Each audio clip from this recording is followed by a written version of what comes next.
Hello, everyone, and welcome back to the As Above, So Below show here on the Beyond Mystic YouTube, Rumble, and X channels. My name is Meg Moonbeam, and I'm here with ASHALA Yardley. How's it going, ASHALA? It's going pretty well, Meg. How's it going with you? I'm good. Been having some technical difficulties, as we talked about right before we went live, but it's Mercury retrograde. And, it's funny how I've noticed certain signs or Mercury placements don't seem to be affected at all. And then others, every Mercury retrograde, are just like, this is crazy. So maybe we can talk about that a bit. Yeah, and I was born during a Mercury retrograde, so I don't know if that makes me more susceptible or less, but I somehow feel like as the years go by, maybe knock on wood, I'm getting a little less Yeah. susceptible.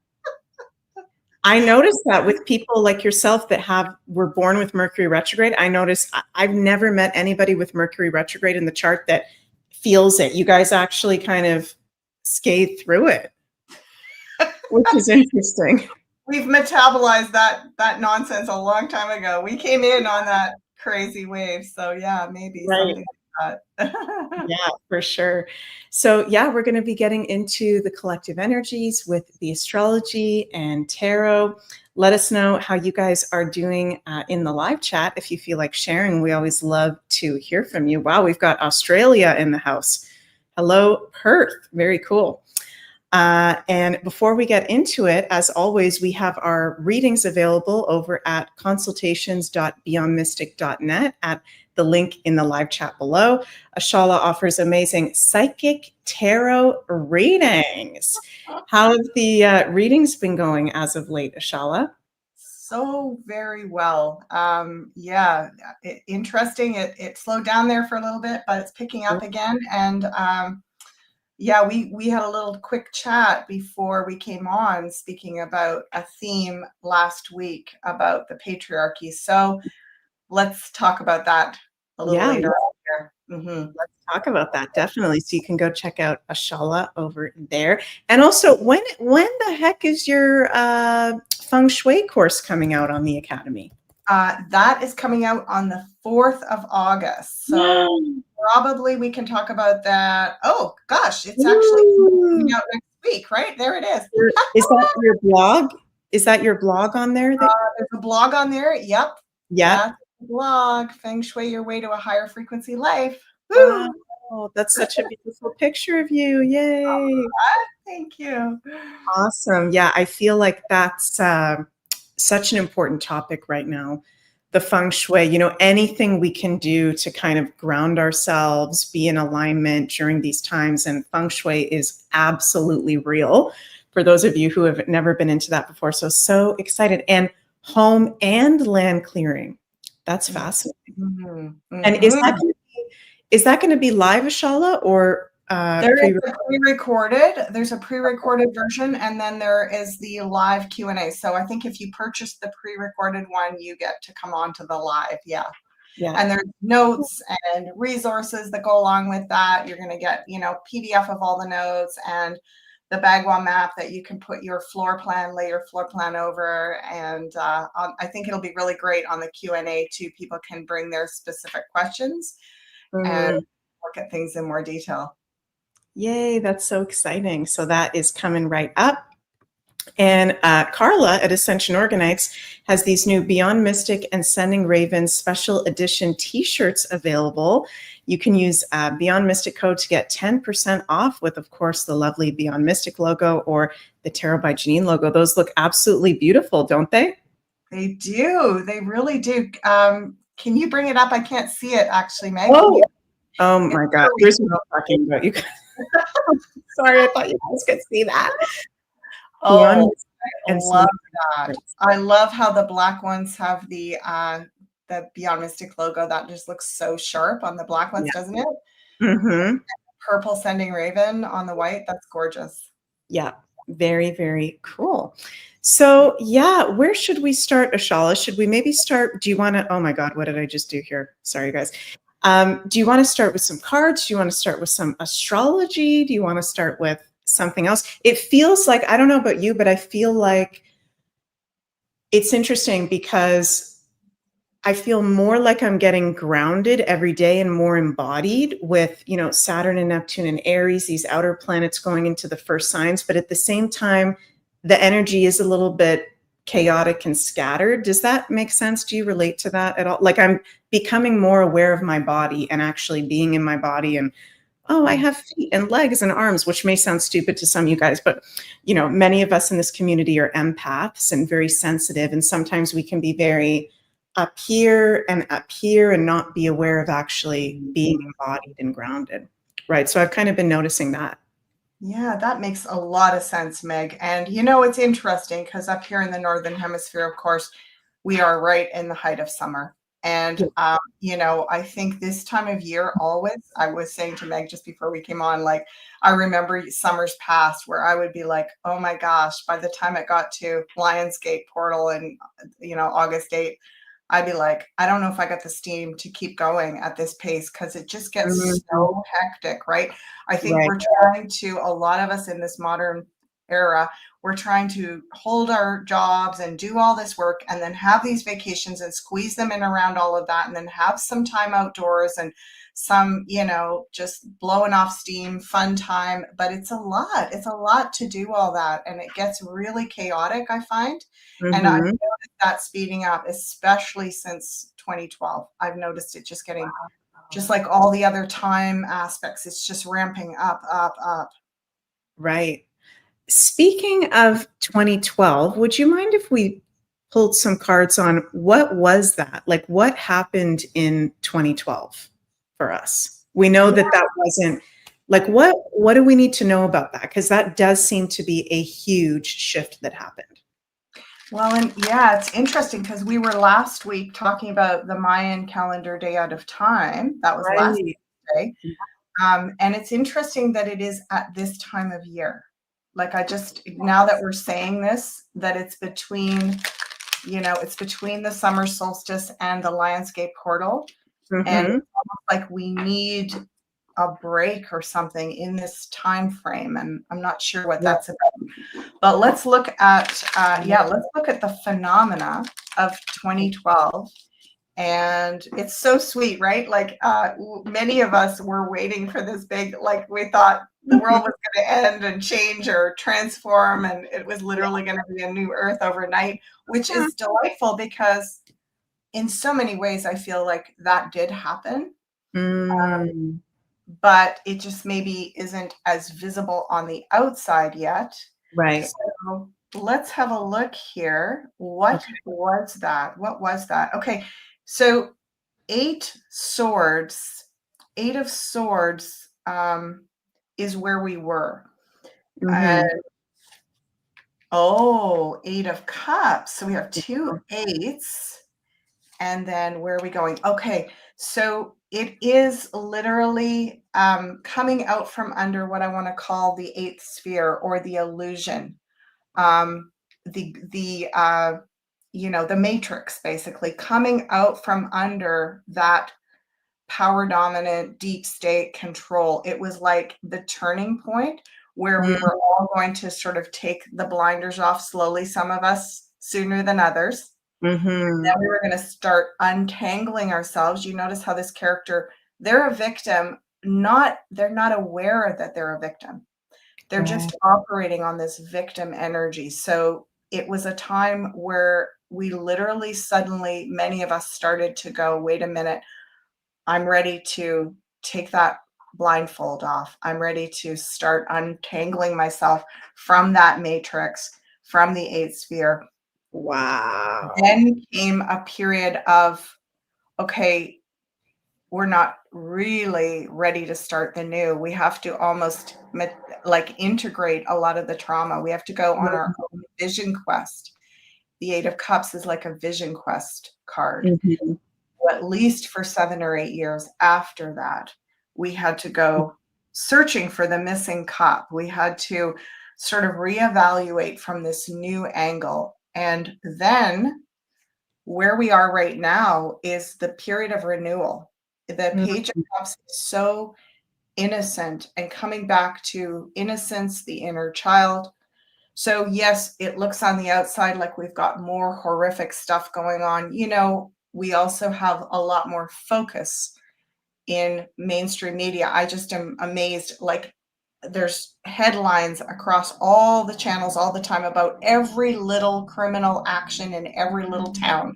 It's like they just want to tell us what's already been happening. They just want to over and over again all the scary stuff. But the real good news is that this is the predominant energy.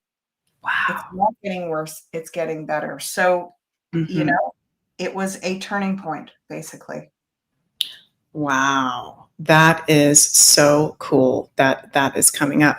And you just brought a term up there, Charlotte, the eighth sphere, right? Which I've heard about that before. I'm not too familiar and studied in Rudolf Steiner yet. I'd like to look more into his work, but how would you describe that for people who have never heard that term before? Yeah, it's basically an artificial, we could call that a simulated reality that is about inverting our, it's sort of like a mirror image of the natural law. So when we talk about the Luciferian experiment and all of that sort of stuff, it was about separating from source and creating an artificial version of that. And then basically selling that as the real deal. So creating that illusion, you know, a bit like the, you know, wizard behind the curtain in The Wizard of Oz, that this simulated artificial version of reality where you can spin the narrative, you can create any number of illusions, you can propagandize, you can program people, consciousness, the subconscious, and so on. So that's what the eighth sphere is about. It's about you know, really actually getting stuck probably in the fourth dimension, which is the astral realm. Right. So this is us, you know, the only way out of that, we don't think our way out of it, we feel our way out. Things just feel off. They start to feel funky, you know? It's like, you know, my inner child goes, no, I don't like that. I know this, someone is saying this is all that, but it starts to feel kind of weird. And it's following the real authentic feeling back to the original, like basically the original humanity. Right. That is absolutely fascinating. So cool. And it's interesting how we have all these prophecies lining up together. You know, the Mayan prophecy, the age of Aquarius, which isn't really a prophecy, that's more of a great astrological age. Rudolf Steiner and, you know, his Michael's prophecy and all that kind of stuff. There's this culmination of visions and prophecies coming together of literally this time that we're in right now, such potent times. And as if it's not enough going on, one of the things that we want to share with you guys is starting tomorrow. So we always film our As Above, So Below shows on Tuesday evenings, Eastern time. And starting tomorrow on Wednesday, July 30th, Saturn and Neptune will be in the sign of Aries together as they are, and in the same degree, 1 degree, which is an Aries degree.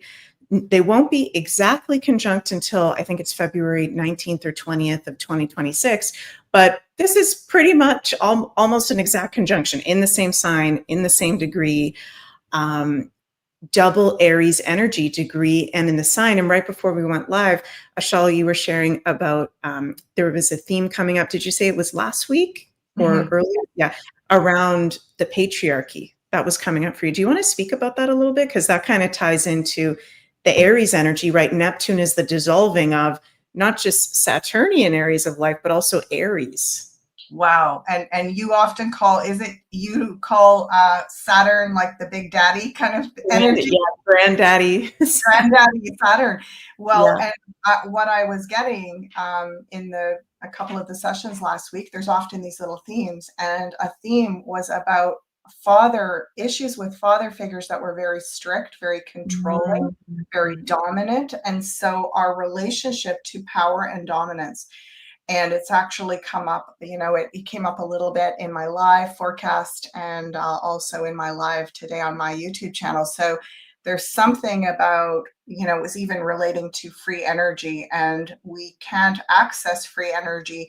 We can't connect authentically with, Gaia, Earth, which has all the resource, not resource that we extract, but resource that we align ourselves with, so that we can come back into alignment with natural law and automatically receive the gift of free energy. Mm-hmm. And so, but to do that, it's almost like we are being blocked because there's still a lot of attachment through the ego to power.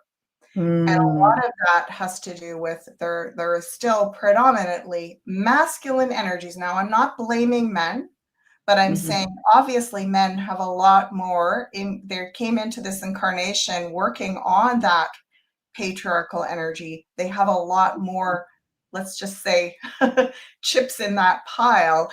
And so it's a very big ask for them to relinquish that power at all, right? Even to come into what I call a power neutral, which is a place where you can negotiate. You can still apply your assertiveness and your strengths, but you don't have to take control.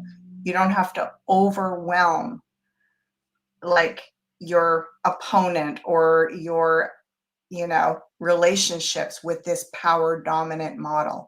And so this is what we're up against going forward, I believe, right now. And with that Saturn, Aries, and what was the other one? Neptune, yeah. Over. So yeah, that just makes so much sense to me. We are working on dissolving that ego attachment to power. And it's really understandable, because if you've always operated in a system where everything is valued based on power and dominance, it's really hard to change out of that.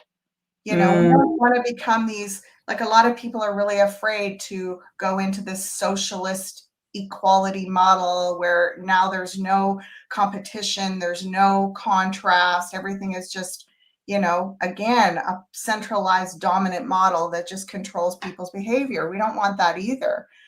But we gotta, I think, move beyond this idea that the only way to work on this 3D realm is through dominance. We have to heal that. And I think this transit that you're talking about is going to do a good job of that. It's going to put us through our paces. Yeah, definitely. And I want to bring something up. I did an in-person lecture a couple weeks ago talking about the age of Aquarius in Oakville, Ontario, Canada, and want to share with you guys some of the slides that I made from this around the recent astrological ages. Okay, this is something separate, but why the heck I'm bringing this up is the fall of Atlantis was a great age of Leo, when we were still really connected to the spirit realm, but we were starting to descend into the lower astrological ages between Leo and Pisces. Then we went into Age of Cancer, which was we were still very connected to spirit, but we were starting to descend in our consciousness. Cancer rules women. And I'm getting chills as I talk about this. This was a huge time of, we still had divine feminine worship and honoring, and it's not about one is better than the other, you guys. It's about the equality and the honoring between the two. And right now we're living in a time where it is a very, I agree with you, Ashala, patriarchal. Is that how we say it? Patriarchal? Yeah, that's how we say it. World. Because if you look at things overall, in Western society, there is a lot of feminism, right? Hermes Cure says women are running everything right now with feminism. Men have been feminized. Okay, that's one part of the world where we are having that kind of, and I want to be careful with my words here because it is a touchy subject, but kind of like the woke feminism, right? All men are bad, all men are abusive. No. Ashala and I are not thinking like that, and I hope that's okay for me to say that, Ashala, that we're both in this boat with that. It is. Right? But then let's be honest, and I'm getting huge chills as I'm thinking about this. And I've been very lucky with my family. I've traveled all over the world since I was little. There's a lot of countries that not only don't honor the women, they don't respect the women at all. The women don't have rights. right? So I'm not trying to sound like a crazy feminist here, and I'm not saying feminists are crazy. I'm just being lighthearted, but you know what I mean? We're living in a time where the divine feminine has been shut down, right? There's parts of the world where women can't even show their faces, they can't work, they can't vote, they're looked at as a joke. So let's be mindful of that, right, you guys? We've descended into these ages where we had age of Leo, age of Cancer, age of Gemini, long story long, I won't go into each one, age of Taurus. What I want to bring up, ASHALA, age of Aries, okay? 2000 BC to 1 AD, age of Aries. This is when the darker aspect of the masculine came forward. And we love men, okay? There's nothing wrong with men, but every gender has its dark side. Yes. Right? Mm-hmm. So dark side of feminine, there's a lot of ways you can be in the dark feminine. One of the ways is manipulation, right? We can manipulate through sex. We can, and we won't get into that, but there's a lot of manipulation. Dark side of masculine is, their dark side is, men are physically stronger than most women, right? So when it comes down to it, brass tacks, age of Aries, we had huge militaries, war, empires. The men can overpower the women when it just comes down to the physical aspect. Totally. Right? I mean, that's the cult of war, right? And that's really going into the Kali Yuga, the darkest, most dense age of all, which has been the last 2,000 years. In the last 2,000. The last 4,000, right? From the time age of Aries through to the end of the age of Pisces. Yeah. Exactly. And it's interesting how many astrologers, including me, would consider with the astrological ages, the last one bleeds into the previous one, and this one kind of bleeds into the next one. So even though we're in the end of the age of Pisces right now, exciting stuff, but also a lot of messed up stuff has happened, we've still got that age of Aries energy, right? Yes. Where there's still major disrespect to the feminine. And in ways, you know, I'm not against women being liberated, but even some of the feminism has been, in my personal perspective, degrading of the feminine also, right? Totally. Yeah, it's really become distorted and, you know, like exploited, basically. Mm-hmm. Oh, this is just so, Meg, where is this course? I can send this to you. Yeah, I wrote all this out. I can send this to you. Amazing. But, so great. Yeah, so just wanted to bring that up because we're still, even though we're age of Pisces, we still got a little bit of that bleed through of age of Aries where there's frickin' wars going on, and there's still that masculine overpower over the feminine, right? So it's interesting. Yeah, even I just want to say something about that. Like if you think about all the major positions of power and decision making on the planet, right? We've got everything from corporate, economic, militaristic, political, you know, it's all across all the major aspects of power on this planet are controlled primarily by men. And it's not that men are bad, but they are operating when you have anything to that degree of imbalance, right? Like if it was sort of half and half or more balanced.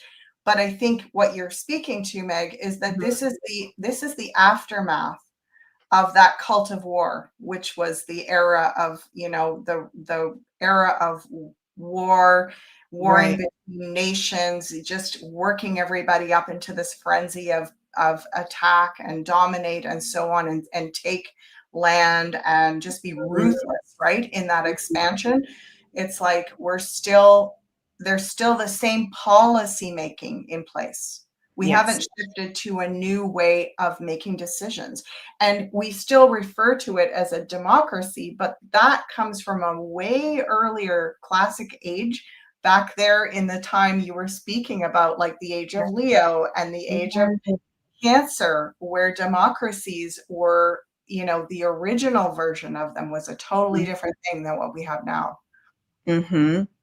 Yeah, definitely. And these were such different times soon after Atlantis fell, where we were still, And even though there's debate around what really happened with the fall of Atlantis, but there was still that honoring of the feminine and the masculine. And, I personally appreciate so much when I'm in shamanic, even pagan circles where those are being honored, right? The men are really in their masculine in that role, and the women are being honored for what they are as well. And I think we're coming back to that as we come into age of Aquarius and the greater astrological ages. Aquarius is about equality and freedom and humanitarianism. So I do feel there will be a balancing between those two. So interesting, ASHALA, because I've been studying the Saturn-Neptune conjunction, and for whatever reason, the whole past year, I never even thought about what we're bringing up.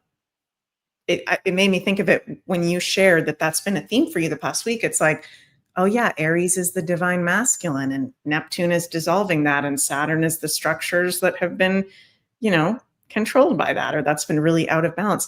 Mm-hmm. Should we ask something in the cards having to do with this, about this conjunction in general, or the masculine feminine, or is that two different reads? What do you think? That's great. Let's ask about this conjunction. How long does it go on for, Meg? So they're going to be in Aries in 1 degree, an Aries degree, from July 30th to August 15th. They'll be conjunct from now all the way until mid-2026. So we're in this Saturn-Neptune conjunction for just under a year. Oh, wow. Yeah. Wow. This could be a really, exciting time to bring that balance. Right. Okay, look at this. Literally, now we're transitioning. And, I've heard for a lot of years that this time we're not going to have a flip-flop. It's not going to be like, okay, the feminine was in power and then the masculine was in power, and now the feminine's going to take the power back, and back and forth and back and forth. I feel like we are looking at something where we're going to learn to not be absolutely equal in every area. That doesn't make sense, right? It doesn't make sense that men and women are equal in every area. And that's, unfortunately, I think the misstep of the woke agenda is like, we're trying to turn one gender into the other and have, men competing against women in certain sports or whatever. It's like, it isn't about being the same. It's about being complementary. It's about having different skill sets and strengths that actually balance and harmonize when when the masculine needs to step forward, when the feminine needs to step forward, just like in a good marriage or a good family, where you need a mother and a father that are working together as a team, right? So yeah, I feel like we are seeing this. It isn't an either or, it's how do we become a team? How do we share and trade power according to what it is that we are working with?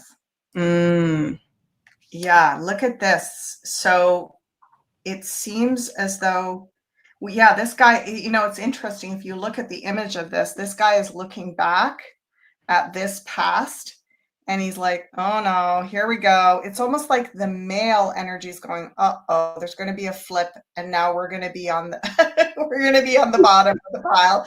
Right. And we know that didn't go so good for us last time. So they're just like, no way, man, I'm not giving up this power. Like, I'm not letting go of this wand. Look at, he's hanging on to it. He's like, no way. I don't want to be like run roughshod over. Right. And so, it isn't really giving the wand or the baton to the women. It's actually just saying, call in spirit guidance and say, we want to learn how to be a team, to be creative. We want to learn how to work in tandem, but it's no longer appropriate for men to be in all the decision-making positions, really. Right. I mean, it's just unbelievable if you think about it, right? Yeah. Like all the major positions of the world, and not just men, but very masculine energy. Yes, for sure. Should we go through each of the sign groups having to do with this conjunction, how this is going to be affecting everybody? Because this is a very big deal for the whole collective, for each of us. I'm very intrigued to see what's going to be coming up the next 2 weeks, because we could literally have a whole government fall, a major leader fall, something having to do with the matrix that's been normal up until this point fall. Like this is a huge portal of change that we're in right now. Wow. Wow. Oh my gosh. It's like I can feel my heart fluttering. I mean, we do want the change, and yet, you know, it's interesting. I just want to reflect as I'm shuffling that in my live show earlier today, I spoke about that the women would, or the feminine energy would be advocating for free energy. Really calling for that. We would be really like kind of continuously, regularly putting pressure for that to be brought forward, because that is such a neutralizing game changer, right? When we have free energy, it shifts all the balance of power on this planet. Yep. If it's available to all beings, that is a complete new earth, basically. Because if you look at what's been controlled and dominated, it's almost always been about power, which is literally power, energy, right? The control of how we create our energy. Okay, so ask me about the first, which is the first sign group that we will look at. Let's take a look at the fire signs first for the Saturn-Neptune conjunction, Aries, Leo, and Sagittarius. Fire signs for the Saturn-Neptune conjunction. All right.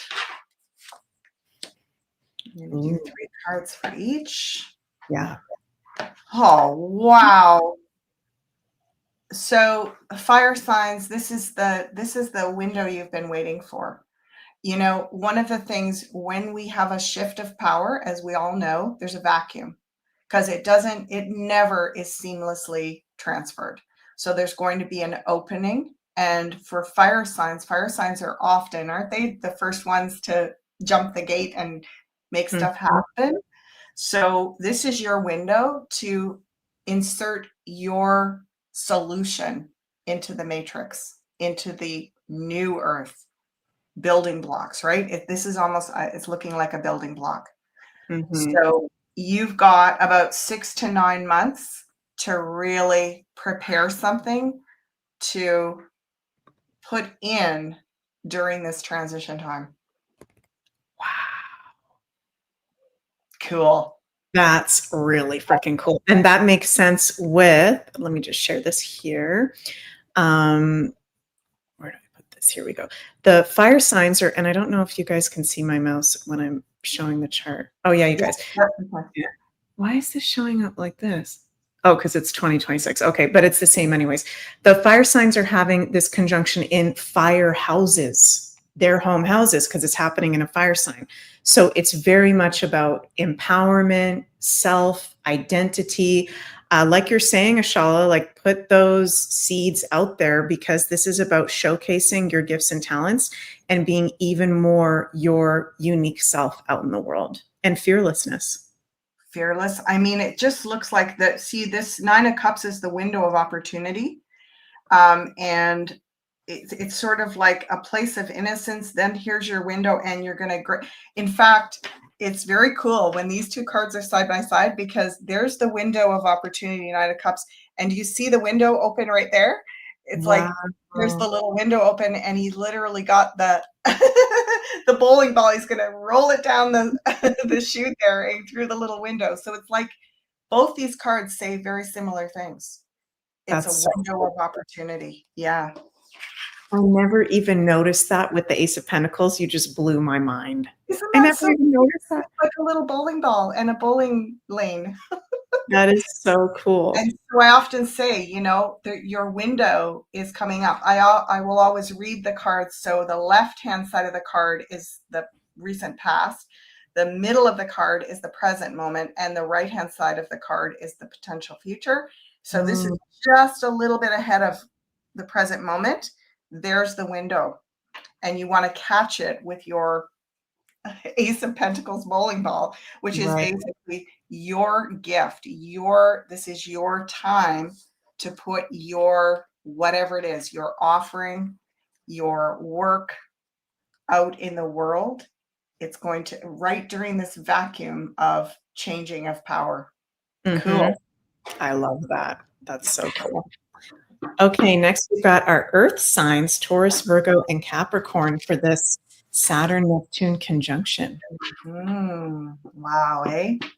Just really tuning in with the Earth signs and feeling like, you know, bless their souls, holding all that stabilizing energy.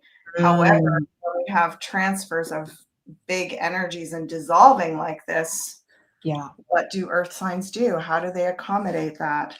Oh, well, they've also been ready to rock. I mean, it's funny, they're going rock music. It's like, turn up the volume. I don't know. For Earth signs, there's something almost shamanic about this. They've been also waiting. Oh my gosh, 2 kings. Okay. So first of all, Earth signs need to get really, like, they're literally going like this, like the heartbeat, like really get into, this is a big moment. You're going to feel it. And they're keep going, yeah, it's like rock music. It's like that anthem of, this is our moment. This is our moment. There's going to be a really big transfer of power. And then I was asking, when I was tuning in, like, what do the Earth signs do? They're part of the dissolving, because water, right? Water can move Earth. So interesting. And then look at this. It's going to require, for the Earth signs, they will have to negotiate some big decisions during this time period. And they will really have to decide which side of the line they stand on. So there's going to be something for Earth signs where they're going to have to come up against their own resistance, their own, like, the Earth signs I know, bless their souls, they do sometimes struggle with being very stuck. And it will be literally a matter of moving the mountain inside of you to stand on the side that you know is the right side. So it feels almost like ethics. It's very like shamanic feeling for the Earth sign. That is so cool. And it's so interesting. 2 of those kings and major arcana card and the King of Cups, because for the Earth signs, this conjunction is happening in water houses for them. Yeah. So that makes a lot of sense around. Do you think it could have to do with ASHALA, like having to make, and I mean, everyone's decisions coming up will be a little bit different, but maybe having to make decisions around relationships and, the emotions around that, what's yours, what's not yours. Earth signs tend to be, I mean, you guys are, and I am double Earth. I'm a Scorpio with Taurus and Capricorn. I'm a little bit different because I am water, but Earth signs tend to be very rooted in their own energy. And yes, this works for me. No, this doesn't work for me. But this Saturn-Neptune conjunction in your water houses, it's showing maybe where something isn't yours, right? And there needs to be a contract or a relationship ending. Maybe where there's a karmic issue, right? All these water houses have to do with the past, karma, healing, for yourself, but also with others. Interesting that there's that Lover's card. I love that, Meg. It does feel very relational, doesn't it? It feels more relational than it does like, about business or anything like that. But of course, it's going to like just sort of transfer over into all your connections. And I just feel like it has to do with drawing the line in the sand, literally, like there's that Earth imagery, drawing the line in the earth of where you stand on something. But with those 2 kings to ramp you up, you're going to just make the right move. You're going to make the right move. So cool. Yay. I love this. Bamlo says, bless their souls and their soils. That is perfect. Yes, bless their soils. Awesome. And we move on to our air signs, Gemini, Libra, and Aquarius. Interesting. Okay, what do us air signs need to know about this transfer of power? Oof. Yep. I'm already kind of getting some messages. I'm like, us air signs, we want to hurry up and solve the puzzle. Can we just figure this out? Can we just analyze it before it gets started? Can we know what to do ahead of time? And it's like, we often put our heads, we're ahead of ourselves, meaning we think about things. So let's just see for us if that's going to serve us or if we need to not do that. Right. Oh, well, we've got a great magic card here. Okay. So this is the most exalted version of the air energy, the intellect, communication. So your role, air signs, to begin with, is about really coming into a good, ethical, and integral relationship with tech, with communications, sort of leading in that area, perhaps through this transfer of power. Wow. Okay. So yeah, it could be that there's going to need to be some really good instructions, education, communication, training. So air signs, you could be really coming forward with the best of your skills during this time. Oh, look at that. And there's that water king again. So demonstrating maturity. So this is a real time for air signs to kind of, step it up in terms of that, bringing their very best selves forward, putting your best foot forward, right? Strength, the King of Cups and the Magician, all really like leading by example, mentoring. Like this to me, if someone had these three cards in their reading, I'd be like, you're going to be coaching, guiding, and mentoring people. That's amazing. So cool. And interesting, you're talking about other people because the air signs are having this in their air houses. It's about sharing information, other people, self-mastery of your own energy and gifts.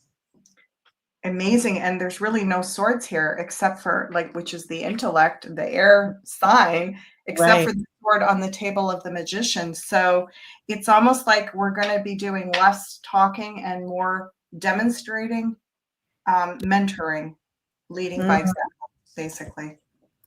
That is amazing. So cool. Okay, we've got one more sign group. I'm just typing out your names here so I can highlight it up on the screen. Our water signs for the Saturn-Neptune conjunction: Cancer, Scorpio, and Pisces.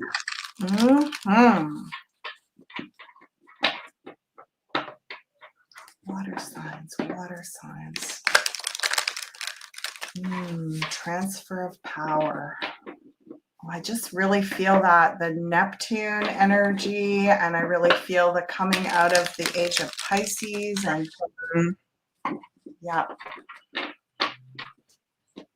And it's interesting, ASHALA, that Neptune is actually more forward than Saturn. So Neptune is the stronger planet out of the two in the conjunction. Interesting. Wow. Oh. Okay, so I love this. Okay, so for some reason they're giving me an analogy. Guides are giving me an analogy, which is like something gets kind of dropped in the ocean. I don't know what that means. I wonder if we are going to have a large something like an asteroid or something that lands in the ocean. We may have some really big waves coming as a result of this transition. There could be some, like it almost feels like an object landing in the ocean that creates kind of tsunami waves. But without being too anxious about this, using that analogy to recognize we're looking at how to ride these really big waves. Because I feel as though no matter what happens, there's going to be that tsunami feeling emotionally for everybody.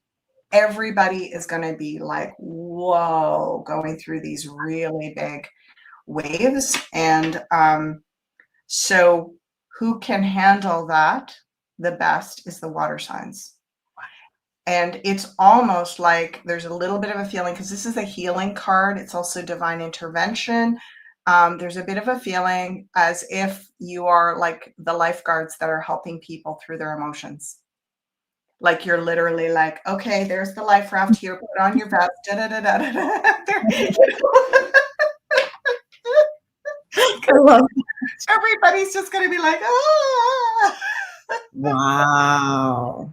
And I get almost a feeling of water signs just being like on the spot, ready to help people with the emotional waves that are coming.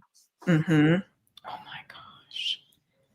That is fascinating, because the water signs are having this conjunction in earth houses. Okay. So it's actually, they're the stabilizers of it. They're the grounders of it, which is funny because they're the water signs. Yeah. Oh, wow. Yeah. But it's if you think about it, sorry to interrupt you, Shal. If you think about it, Pisces is ruled by Neptune. It's the god, if you will, in mythology of the seas and the waters. And Cancer, Scorpio, and Pisces, okay, that's your whole life. When you're a water sign, your whole life is sensitivity and emotional roller coasters and, all that kind of stuff. So it's kind of like, it's interesting. There's that temperance too, that balancer, it feels like almost, as you're saying, but the lifeguard of the waters of Neptune. Yes. Like to help people to be like, okay, when this is happening, this is what you do. We know how to date the water signs are like, yeah, well, no problem. We know what to do with this. Right. That's so cool. Wow. And just by being that equalizers and bringing the grounding during times when people will literally be overwhelmed emotionally, it's going to feel like, I don't want to wish tsunamis on anyone. I don't want to wish any sort of devastation or havoc on the planet. May this be more metaphorical to illustrate something, like may it demonstrate great change, but not annihilate or really hurt or disrupt very many beings or any beings. But it gives us that feeling of great change that causes us to go through these really big tsunamis of emotion. Yeah. Amazing. So cool. Thank you so much, Ashala, for that. Bjorni in the chat says, I'm a feng shui consultant, but I'm going to take Ashala's course. I love to get other people's perspectives. Yeah, a lot of us are very excited about that, Ashala. So that's, you'll be launching that next week. So much. That's a great honor to me to have other feng shui consultants coming on. And I have to say that Coco was just blown away when we finished doing the production recording. She was like, I love this course. I love it. I love it. Where do I give me the notes? I want to start right now. Yeah. That's amazing. So awesome. Thank you, Ashala, for another amazing show. And thank you, everyone, for joining us. We'd like to share that at Ascension Organites, Carla has the new Beyond Mystic and Sending Ravens special edition t-shirts available, and you can use code Beyond Mystic to get 10% off. They look really freaking cool. You did an amazing job on that. And if you'd like to have a personal reading with Ashala or myself, those are available at the link below, consultations.beyondmystic.net. Ashala, any closing words before we finish up tonight's show? Closing feelings, anything? Gosh. Well, miles to go. I just like to say that, like I said on our show with Jean-Claude last Thursday, like this seems like such a long, laborious process, and yet it is so worth it. And let's not be too hard on ourselves or each other that things are taking longer than we want them to, and really celebrate how much is shifting. Because as I say, it's all perspective. Coming from 30 years in this game, I'm like, wow, everything's happening so fast. And everybody else is like, oh, it's happening so slow. So yeah. That's amazing. Yeah, time is so weird. I just realized right now that we were together on Thursday. We saw on Friday, we did the Beyond the News with JC. I totally forgot about that. I know, right? What the heck? Oh my God. Yeah, time is a funny thing right now. So yeah, I would just echo what you're saying, Ashala. And don't forget, you guys, it's Leo season. So make space for fun and play and enjoyment. So yeah, we'll see you all next Tuesday for another episode of As Above, So Below. Sending lots of love your way and have a magical rest of your day out there. Bye, everybody.